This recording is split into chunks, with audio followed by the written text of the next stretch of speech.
going to talk first.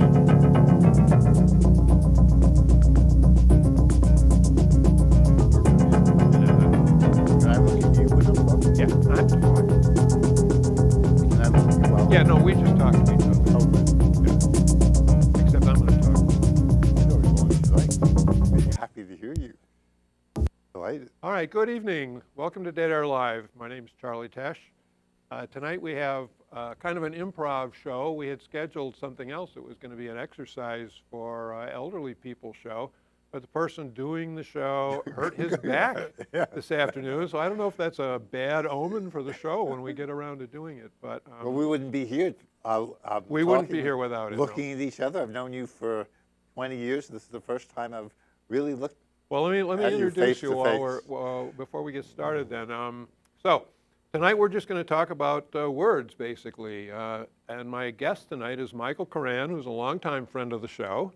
Welcome, Michael. Yes, thank you, Charlie. And very good to have you here. Michael is a friend of the person who was supposed to be here, and he canceled his Finnegan's Wake reading club. Yes, that he had tonight.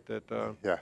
It sounds really amazing because each week, is it? Yep. Each week they read 1 or 1.5 pages of this book. Yes, sometimes two. That's a pretty intense discussion, it must be. Anyway, Michael volunteered to bring in some of his own poetry, and he's going to read some of that. And stories and songs. And, okay. Yes. So whatever happens is going to happen. We're just going to improvise. And I was inspired by him to bring in a couple of some of my current reading, which has been Dashiell Hammett, and I'm just inspired by the quality of his writing and how poetic a lot of it is. Very, very expressive writing, and so I'm going to throw in a couple of readings just to give Michael a break. I know a Dashiell Hammett story, I believe. Really? He was married to Lillian Hellman, is that true? He wasn't actually married to her. But they lived together. But yeah, they were definitely an item. Shall I tell you this? And in fact, one of his books, which I have all here, go ahead, is dedicated to her. Yes. I'm pretty sure it's The Thin Man. So they were living together, and either he was tempted to being unfaithful, or was, I don't remember. Yeah. And she was. He had quite a few affairs. Yes, and she was not happy about this. And what she does is she breaks every window in the house in order to communicate to him. The depth of her dissatisfaction. That she was not happy with this. Yeah, there's The Thin Man, and the dedication is to Lillian. Yeah. You know, and yeah. So she was his second, I think, really intense romance. He had another one with another woman who inspired a lot of his earlier writing. Anyway. Well, we can get into some of that stuff later. That's our secondary topic for tonight. Well, you can tell me. I'm just wonderful to just get to know you. Why you love Dashiell Hammett? Well, this started out late fall sometime.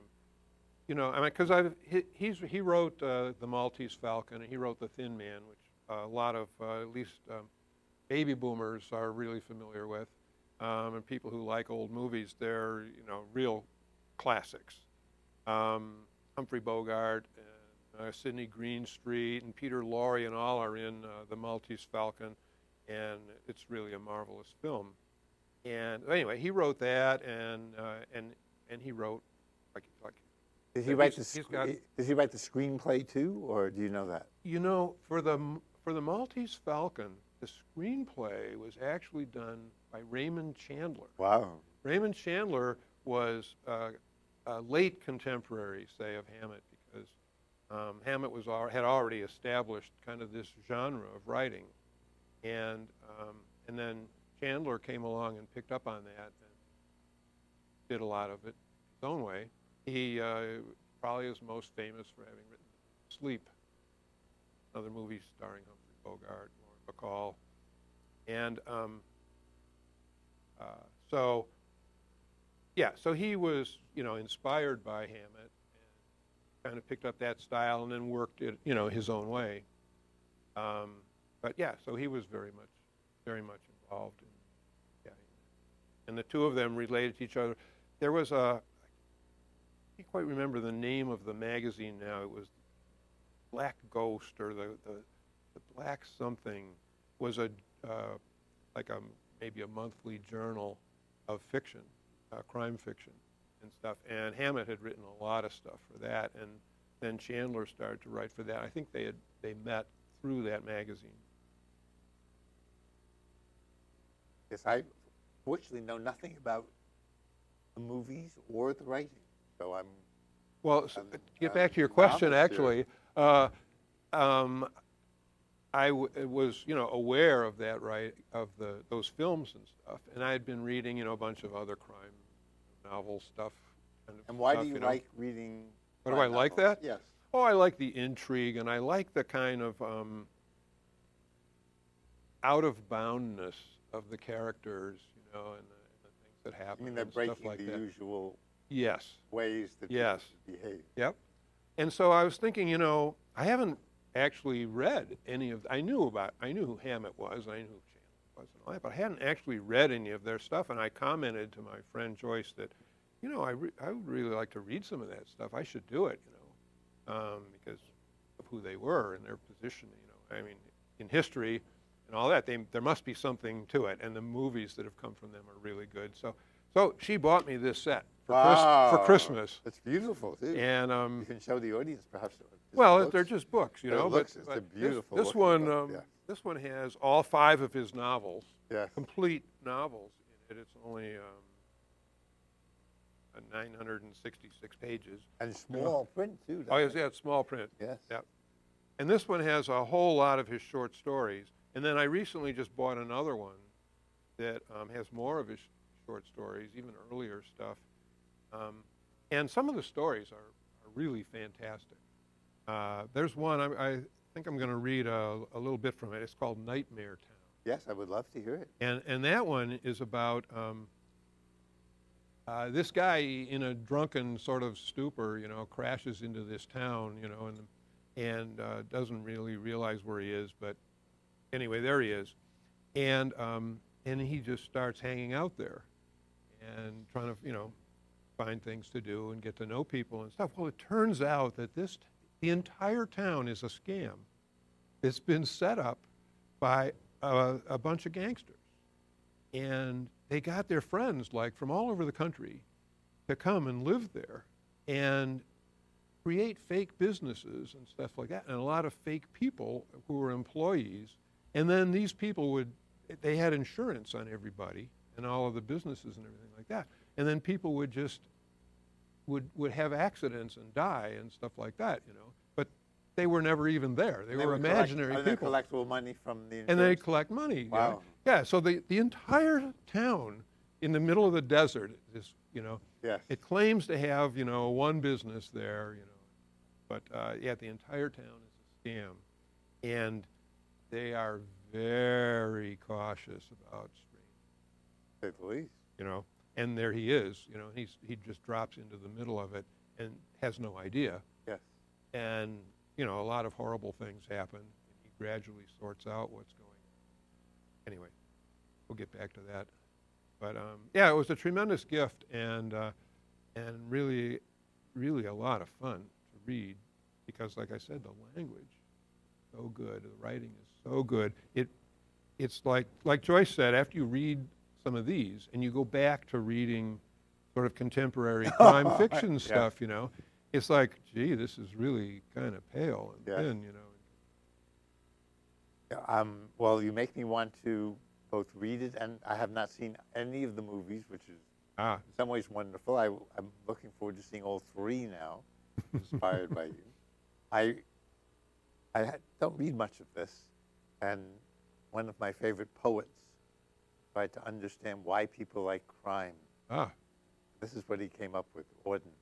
Said the reason people like all of these murder mysteries is that we all know a great crime has been committed in our lives.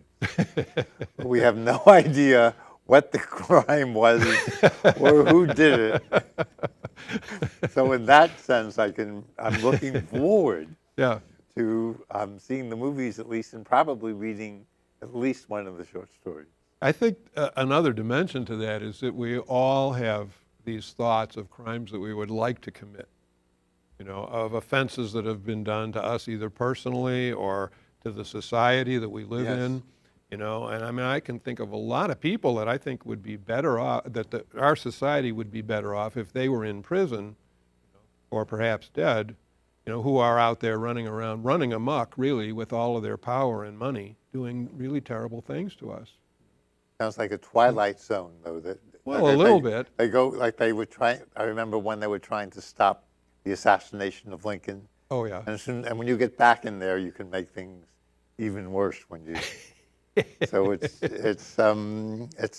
tempting. Yeah. One famous minister, Bonhoeffer, was living in America, and he went back to Germany in order to try to assassinate Hitler, Really? and was unfortunately found and hung. Hitler was just about dead in the bunker. Is this the plot where they had the bomb in a suitcase? in Yes. his okay, Yes, yeah. I believe so. Yeah. And Hitler, whose birthday was yesterday, I didn't tell a friend of mine I called who I wished a happy birthday of the By the way, yeah. coincidence. Hitler was just about ready to die in the bunker and finds us out, and orders Bonhoeffer to be hung by piano wire. Oh, Just That's even weird. even in his very last moments, yeah. he would get his. We wouldn't just let the man die Yeah. in a more ordinary way. And part of it is also, I mean, the legal people, the police and all of that, and criminals they go together, I mean, they're two sides of the same thing. They're both thinking about the same stuff in the same way, and they're almost interchangeable. In a lot of cases, they actually do change places. One of my dear friends, I taught in prison for many years, as I think you Yeah. know.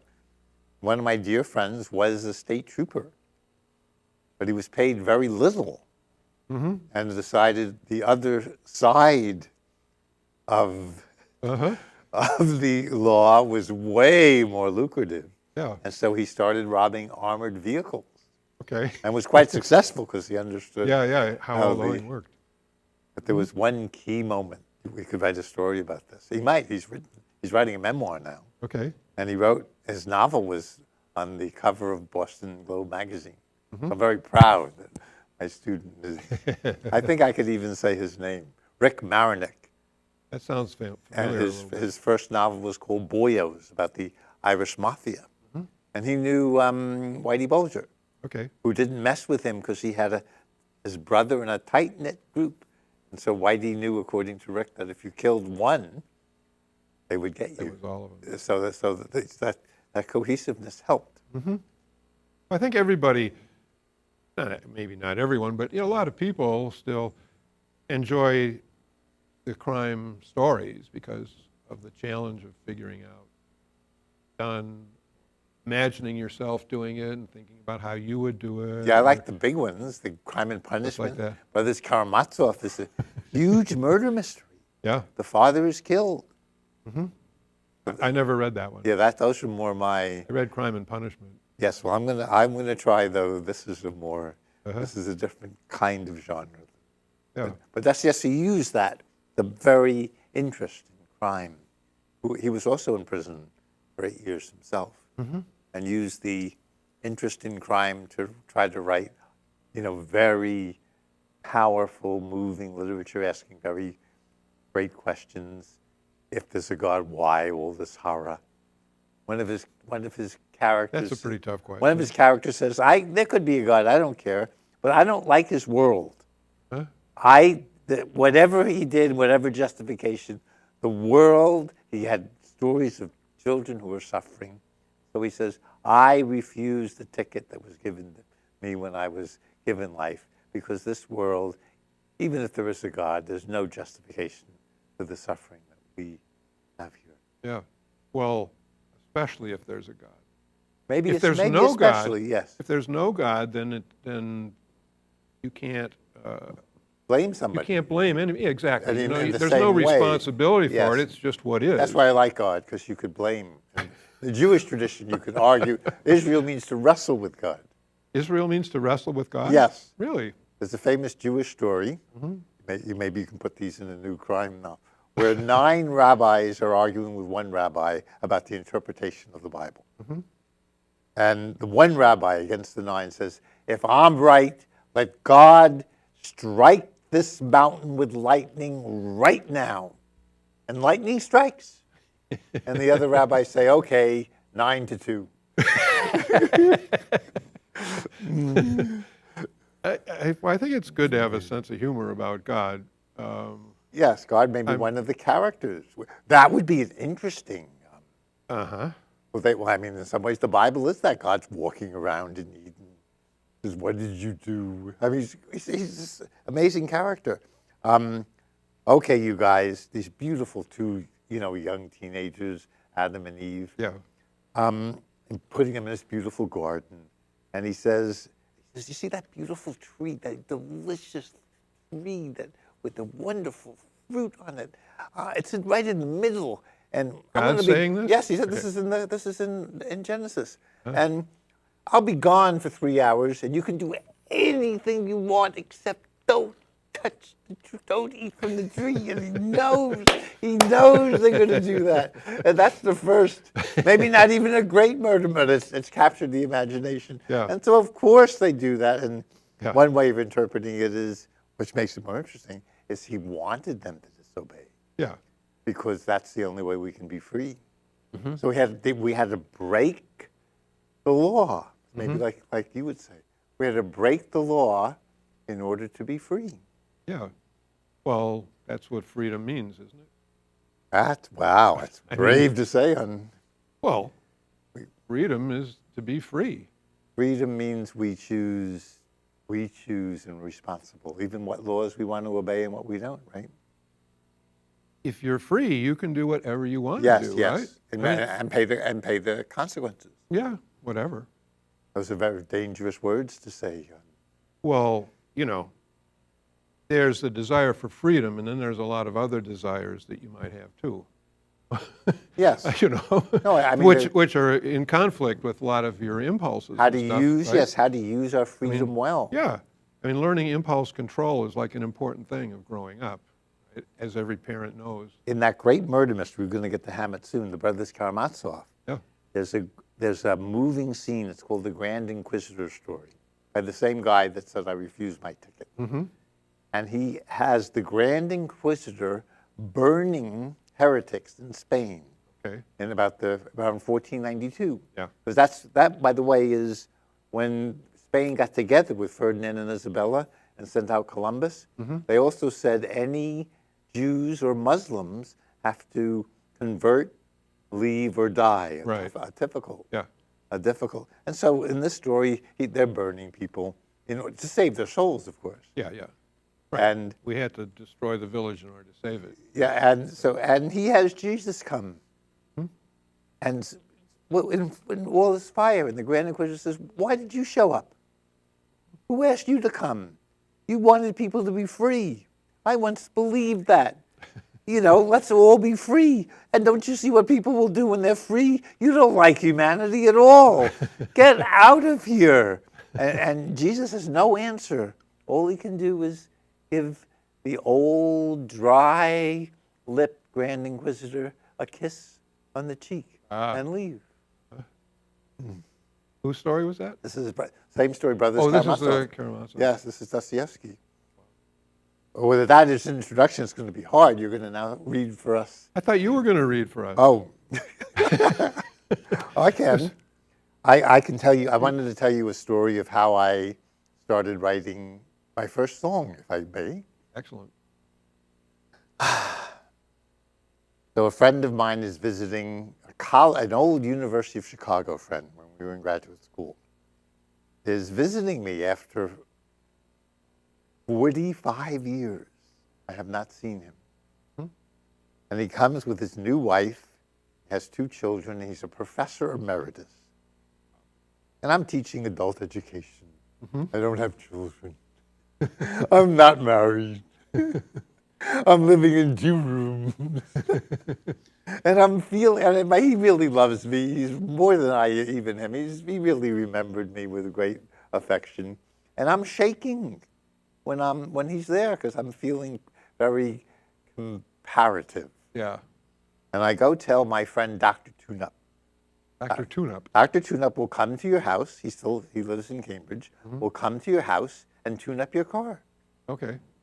And actually, this is an aside, but one of my friends called me, of all people, and said, do you know someone who can help me with my oil, change my oil? And I'm a writer. Of all things, she's asking me. Yeah, yeah. And I say, my girlfriend at the time, she's using Dr. Tune-Up. You can call him. And she calls Dr. Tune-Up. He drives up, fixes her oil, and stays and starts talking with her. They talk for an hour, and then he drives away, and then he drives back, and says, could I have your number? And they have been living together over the last 11 years now, from that oil change. So, that's quite an aside. Yes, that's an aside. How does Dr. Tune-Up now figure into this visit from your Dr. old Tune-Up was not the kind of maybe intellectual, or as one of the people at the University of Chicago called us when we went to the bar. She said, you know what you guys are like? You're pseudo intellectuals. Well, so we're pseudo intellectuals in Cambridge, and Dr. Tune-Up is a real man, who might read like this, won't read Dostoevsky, but he'll read Hammett, see the movies. And so after my friend Bob Strand visits, and I'm feeling so shaky, I go to visit. Were you still feeling shaky when he left? I was feeling shaky while he was there. Okay. And I go visit Dr. Tune-Up. But was there, in your interaction with him, was there any indication that? No, he was wonderful. I was just out, just comparing myself to a successful professor who had had 2 children and 2 marriages, actually, and was a professor emeritus and had his whole home in. So that's twice as bad as you. I mean, he's been divorced and all. He's proven that it doesn't work. Well, no, he got remarried, though, to a lovely Asian woman. So anyway, I'm not justifying this. Dr. Tune-Up says the same thing. Actually, when I tell Dr. Tune-Up this, different than your reaction, he says, oh, you're like that too, he said. And then he says to me, Mikey, because I wanted to be called Mikey because he's called Brucey. Mikey, how bad could you be if I love you? Which is very nice for him. Because he's a real man. He can fix cars. He is tough when he says stuff. Once he asked me, I want to spend more time with you because I really like you. Because we were kind of a nice pair. I was into reading books, and he was, in my mind, a real man. He could fix cars. But he was very angry. He had more anger in him than any man I've ever met. And he yelled at me. What do you mean you have no time for a friend? And it felt like he kicked me in the gut.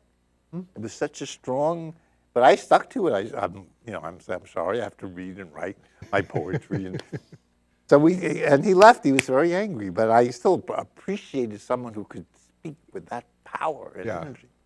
So when he says to me, Mikey, how bad can you be if I love you? I'm very touched. And I said, Brucey, that sounds like a song or a poem. He says, write it. Gives me these instructions. And I go home and I write it, and I come back and say, Brucey, I can sing it for you. That's the first song I've ever written. And I'm going to sing it now, if that's just good. Yes. Because after I write it and sing it to him, my friend is still visiting, and I feel much better having turned my shakiness into a song. This is the song that the shakiness turned into. How bad can I be if you love me? How bad can I be if you care? How bad can I be? If you love me, I feel like I'm walking on air. I lost all my friends and my family. I lost all my money and home. But how bad can I be if you love me, even if I'm all alone? How bad can you be if I love you? How bad can you be if I care? How bad can you be if I love you and it feels like we're walking on air? Oh, great. Yeah, good. That reminds me, though, of one of the things that I Yes. picked out here. And we didn't even rehearse this. No, there's no rehearsal, no discussion at all. Let me see if I can find it now.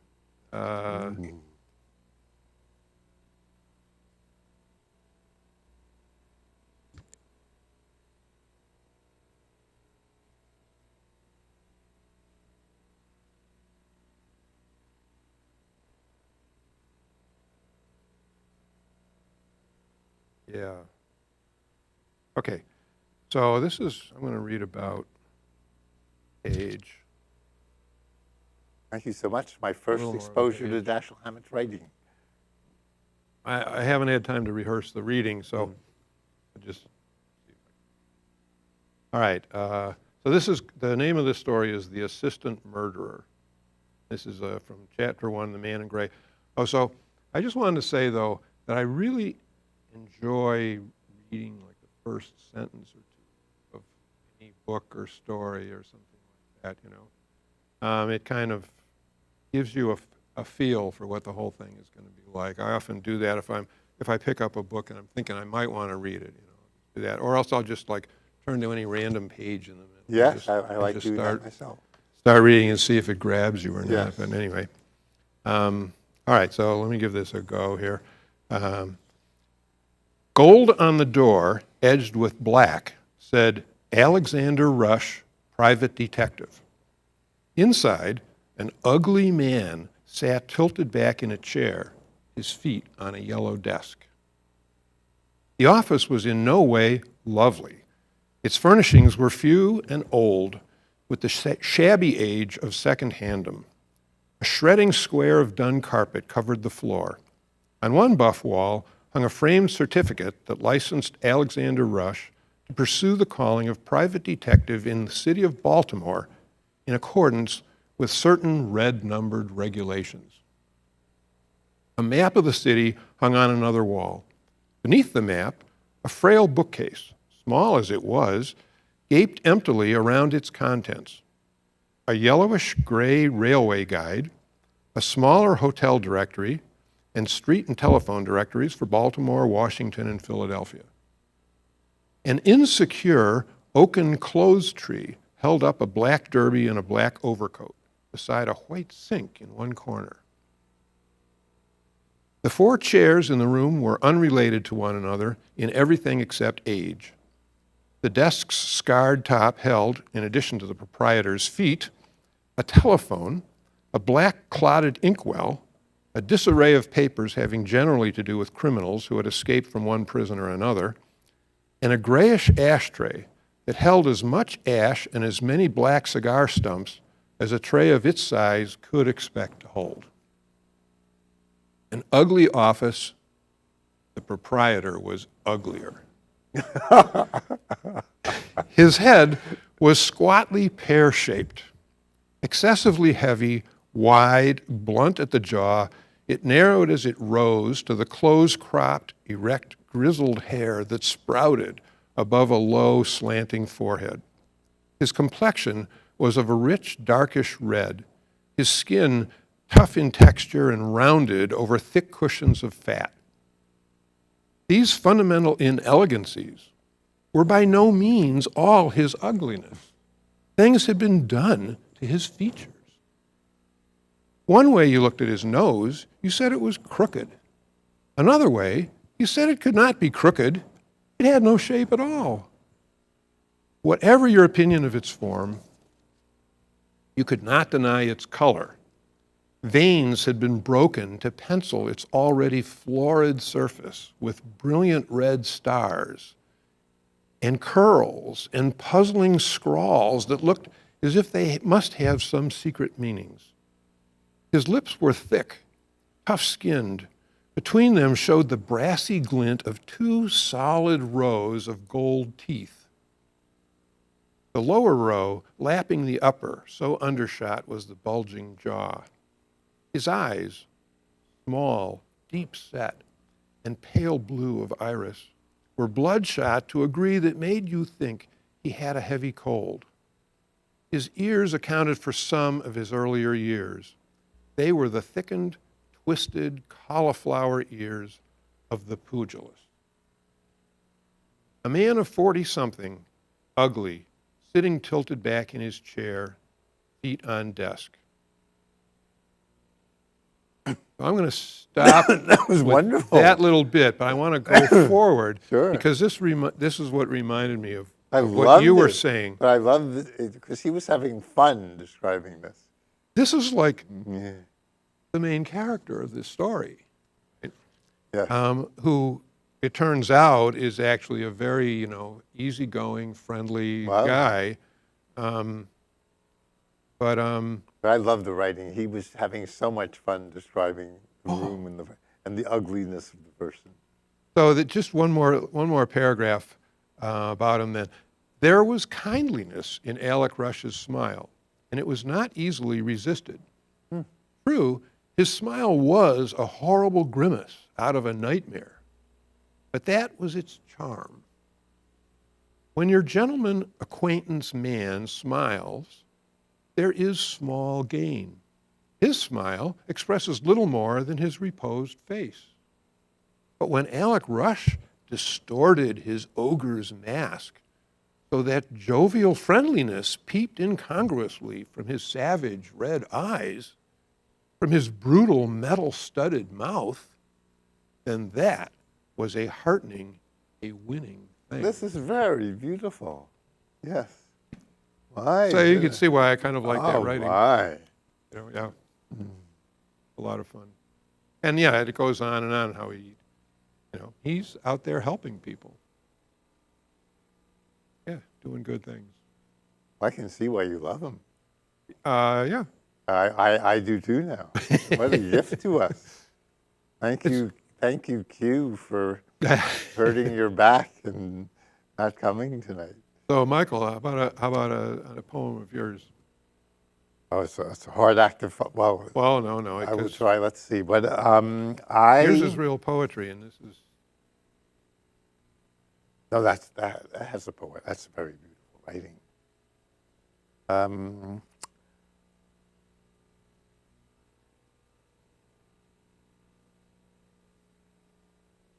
Here's a story. I'm living with a roommate, and he's very tall, 6'6", Yeah. and very thin, and does not play basketball. Plays poor tennis. And we both left our women at the same time. And he just came into town, and typical of Joel, he called me saying, "I'm looking for a place to live. If you know of any, let me know," and left no phone number.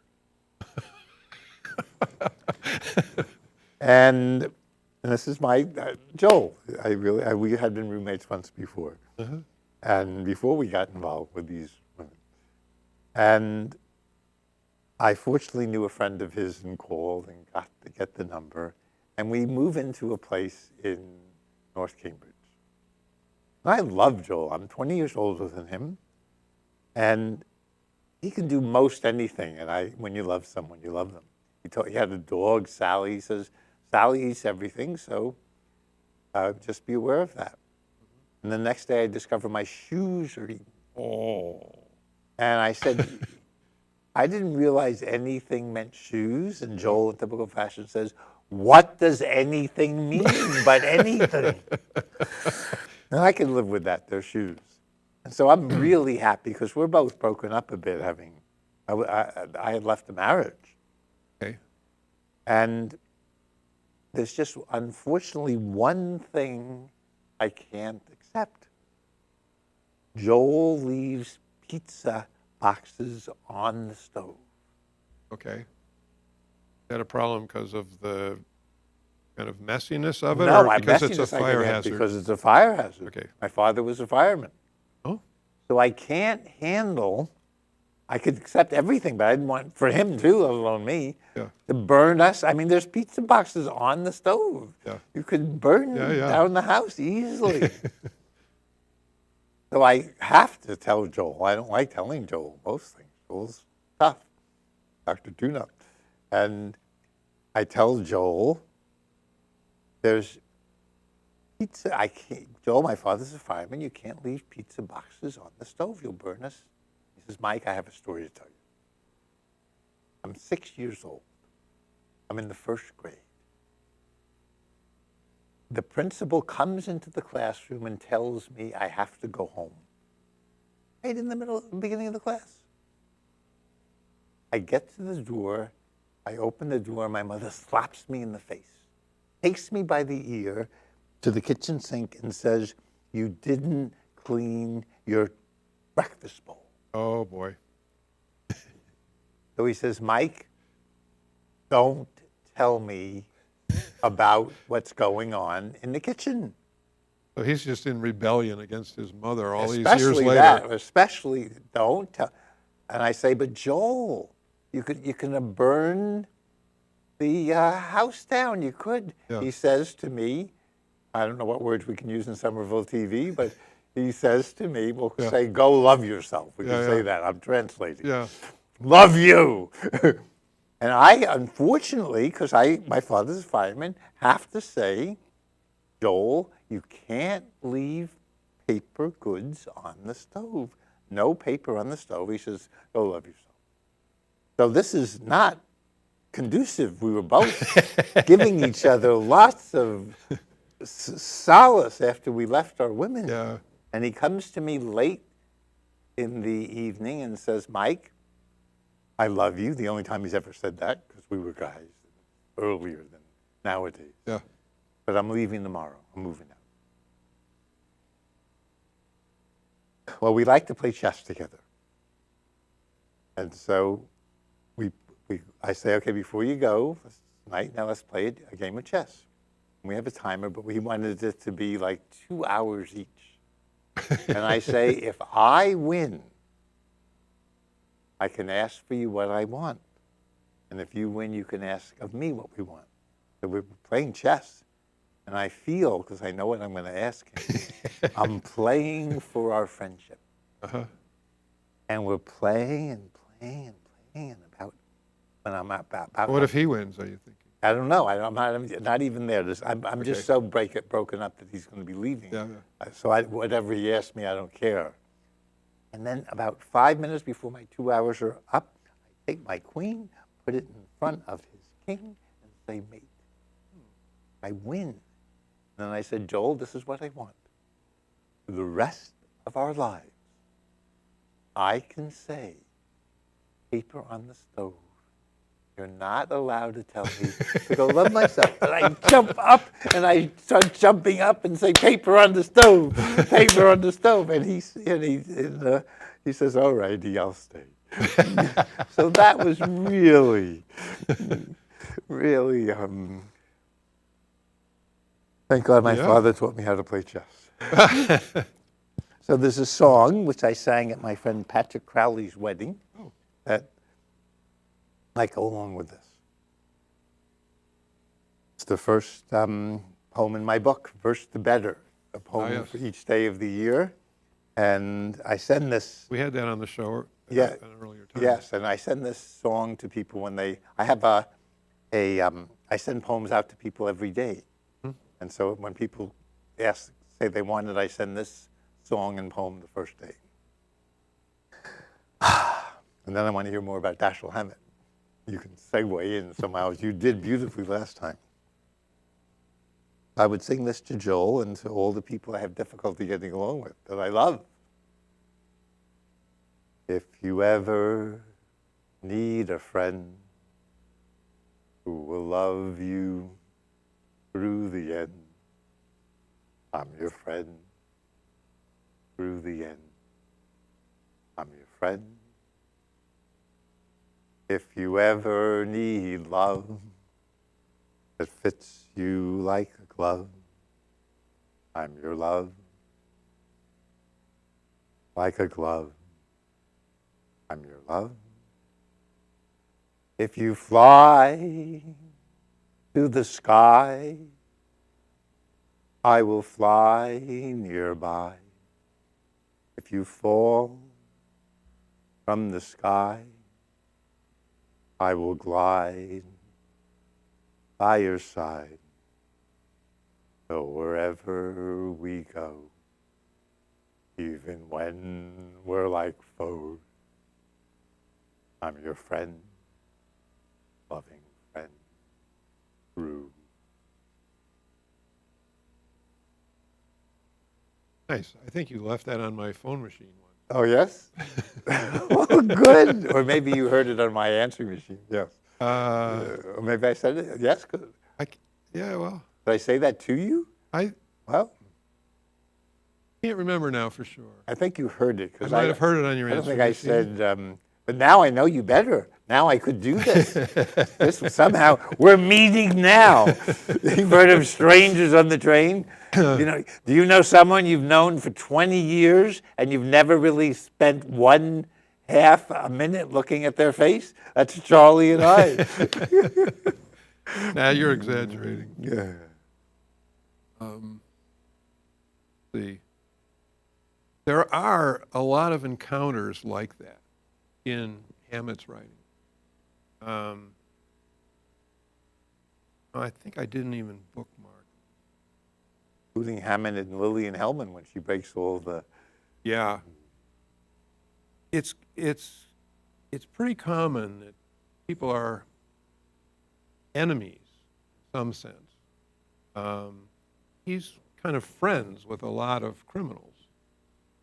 Sometimes he uses them for information. Hammett actually was a detective in his early life. He was a school dropout. Age 14, I think, was his last formal schooling.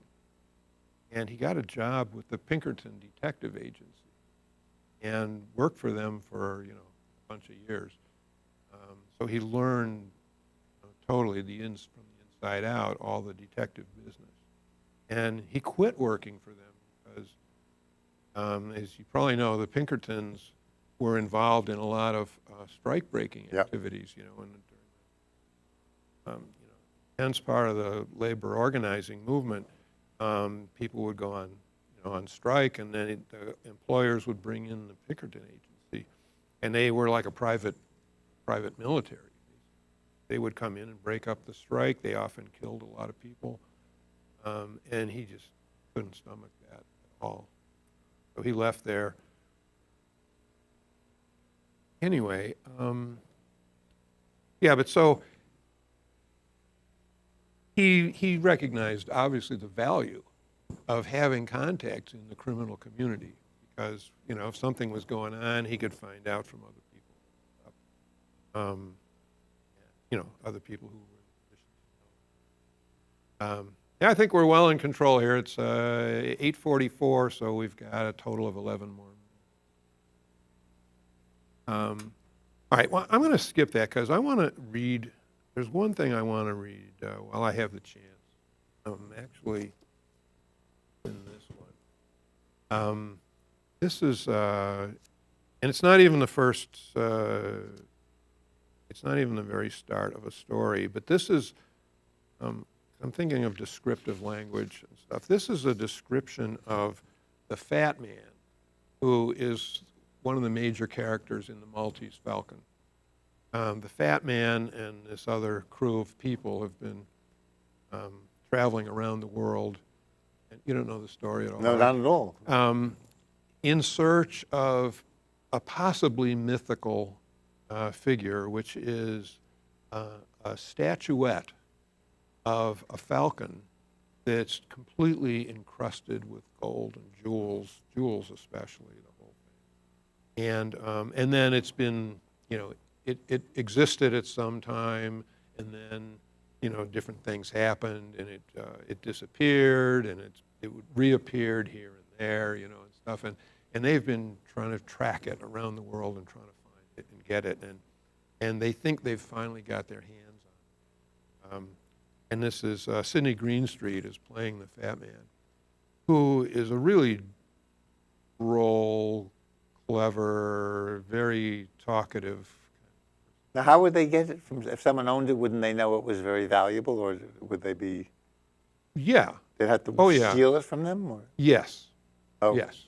And so apparently perhaps they did steal it, and then from a guy in Russia, I believe, and then it traveled someplace. But the thing is, it's been in disguise because it was coated with like a black enamel or something like that. Oh, so someone might not know it's. So yeah, so that it wouldn't be obvious what it was. Oh, so I understand. And then in the instance that they have, it's all wrapped in burlap and stuff like that, whatever, right? Oh my. But It's like the search for the Grail. yeah. Yes. But it's like that, and it's taken on that magnitude in the Fat Man's life. Like Moby Dick. Yes, I mean, he's totally obsessed with this thing. He will do anything to get Wow. it. Any cost is not too much in terms of the lives of the people around him, or even his own, probably. Wow. Like Moby Dick again. A lot like that. Yes. So he's Like modern Wall Street people. but more elegant, I think. Anyway, so this is the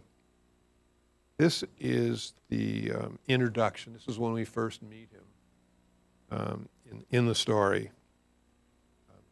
And this is Sam Spade in the movie, played by Humphrey Bogart, and Sidney Greenstreet plays the Fat Man. Okay, and he's just referred to as the Fat Man. It's kind of like the white whale. Mm-hmm. So anyway, let me just read a bit. The mahogany door of Suite 12C at the Alexandria Hotel was opened by the boy Spade had talked to in the Belvedere lobby. Spade said, "Hello," good-naturedly. He'd already taken the guns away from this guy, and seriously insulted him in the past. But anyway, here we are, good-naturedly. All right, the boy did not say anything. He stood aside, holding the door open. Spade went in. A fat man came to meet him. The fat man was flabbily fat, with bulbous pink cheeks and lips and chins and neck, with a great soft egg of a belly that was all his torso, and pendant cones for arms and legs. As he advanced to meet Spade, all his bulbs rose and shook and fell separately with each step, in the manner of clustered soap bubbles not yet released from the pipe through which they had been blown. His eyes, made small by fat puffs around them, were dark and sleek. Dark ringlets thinly covered his broad scalp. He wore a black cutaway coat, black vest, black satin ascot tie holding a pinkish pearl, striped gray worsted trousers, and patent leather shoes. His voice was a throaty purr. "Ah, Mr. Spade," he said with enthusiasm, a little more than I had, I guess, and held out a hand like a fat pink star. Spade took the hand and smiled and said, "How do you do, Mr. Gutman?" I think I'm going to stop at that point, and it goes on and on. It's wonderful. I love it. But just, I hope you don't seduce me into reading this. I don't have time. Oh, you can always have time for at least one story. Which one would you most recommend? Well, these are the books, and they're Yes. fairly long. Yes. The short stories range. They're typically about 40 pages. Yes. But some of them are 15, 20, the earlier ones. I'd be I think, are a tempted, bit though, to shorter. watch. Which of the 3 films do you like the best? Oh, well, it's only 2 that were made. Well, actually, 3 of these were made into film. The Maltese Falcon is the all-time classic. Oh, then I will watch it, and then It's really great. How many pages is it to read? In here? Yes. Well, it's probably a couple hundred. Oh, well, that would be very interesting to see it. It's 387. Yeah, it's exactly 200. Exactly 200 pages. Oh, maybe. Yes. Of you can see the size. Yes, of the but print. that's doable. My. Yeah, you know, it's going to be really fascinating to go back and watch those movies again. Could you call me? You want to come and watch? I them? would love to do that. All right. Yes? Yeah. Oh, witnesses, witnesses. Oh, I can't wait. You know, the thing about them is that you read this stuff and it's like watching the movie. You know, while you read it, it's so visually involving. You know. I think it would teach me a lot. I teach writing, so I'm gonna. So you'll call me and I will come by. Yeah. And we'll find a time. Wonderful. Yeah. Maybe Sunday night after my TV show, or whatever you're. Yeah, we'll figure something out. Yes. So by my clock, we have 3.5 minutes until the show is entirely over. Yes. So I want to turn it back to you. Do you want to read something else? You haven't actually read one of your poems yet Oh, for us. well, those were 2. Let's see. Okay. You only have by the That's time a we hard get going, act. 3 minutes. Yeah, and- very hard act to follow. All these. Let's see. What do we have here? Well, whatever comes. Yes. Yeah. Wrote this morning. Oh. Air care.